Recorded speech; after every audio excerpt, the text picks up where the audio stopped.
आज मैंने डायरेक्टर मणिरत्नम की नेक्स्ट मूवी PS1 यानी कि पोन्निइन सेल्वम मूवी के टीज़र को देखा। ये बेसिकली काल्की के लिखा हुआ एक जो नोवेल है जिसका नाम है पोन्निइन सेल्वन, उसी के ऊपर आधारित है। काल्की का ओरिजिनल नाम है रामास्वामी कृष्णमूर्ति, जो कि एक तमिल बहुत बड़े एक राइटर है।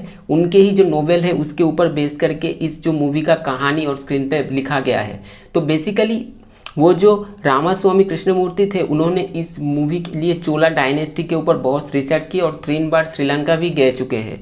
वहाँ पे जाके उन्होंने उस समय में जाके वो अच्छे से रिसर्च किए। तो उनका जो किताब है नॉवेल है पोन्निइन सेल्वन, वो बहुत ही मतलब इन डिटेलिंग में बहुत अच्छी तरह से चोला डायनेस्टी के ऊपर लिखा गया है और उसी के ऊपर ये मूवी आधारित है और इसी के ऊपर बेस करके इसका स्क्रिप्ट और स्क्रीन प्ले लिखा गया है। तो मैं आशा रखता हूँ कि ये बहुत एक बढ़िया एक कहानी उभर के आएगा जब हम स्क्रीन पे 30 सितंबर को देखेंगे।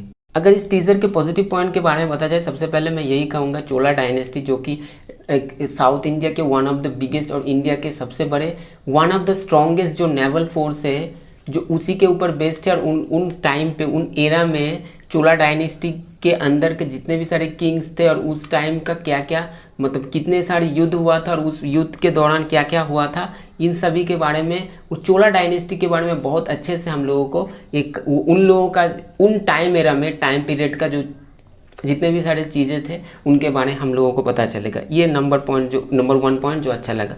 दूसरा जो अच्छा लगा इसका स्टार कास्ट। एक तरफ चियान विक्रम है, ऐश्वर्या राय बच्चन है, जयम रवि है, कार्थी है, त्रिशा कृष्णन है, ऐश्वर्या लक्ष्मी है, शोभिता धूलिपाला है, प्रभु है, आर शरद कुमार है, विक्रम प्रभु है, जयराम है, प्रकाश राज जी है, आर पार्थिबन है। इन सभी स्टार कास्ट बहुत ही बेहतरीन स्टार कास्ट है। और टीजर में मैंने जितना देखा मुझे चियान विक्रम काफ़ी इंप्रेसिव लगे, ऐश्वर्या राय बच्चन काफ़ी इंप्रेसिव लगे, जयम रवि, कार्थी, त्रिशा कृष्णन और इसके साथ साथ प्रकाश राज सभी को और इसके जयम रवि जितने भी सारे टीजर में जितने कोई भी देखे सबका मुझे यहाँ पे उन लोगों का जो प्रेजेंस था, उन लोगों का जो डायलॉग डिलीवरी था, सभी कुछ बहुत ही बेहतरीन लगा मुझे।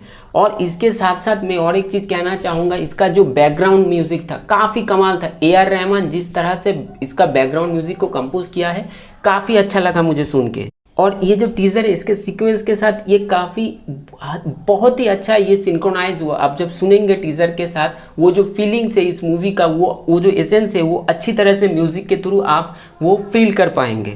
BGM और म्यूज़िक के डिपार्टमेंट में AR रहमान ने बहुत ही बेहतरीन काम किया है।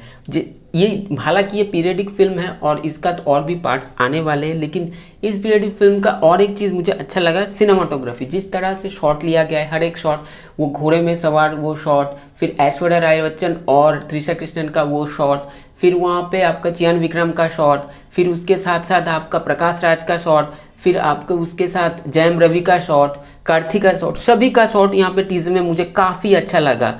लेकिन इस जो टीज़र है इसका सबसे वीक और नेगेटिव पॉइंट यही लगा मुझे, वो था VFX एवरेज के नीचे था, बिलो एवरेज था।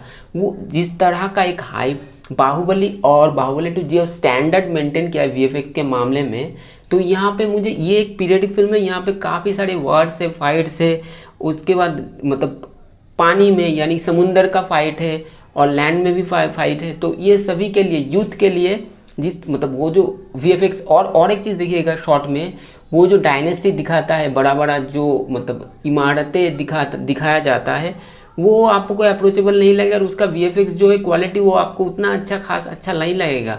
और इस मूवी में VFX का बहुत अहम एक पार्ट है।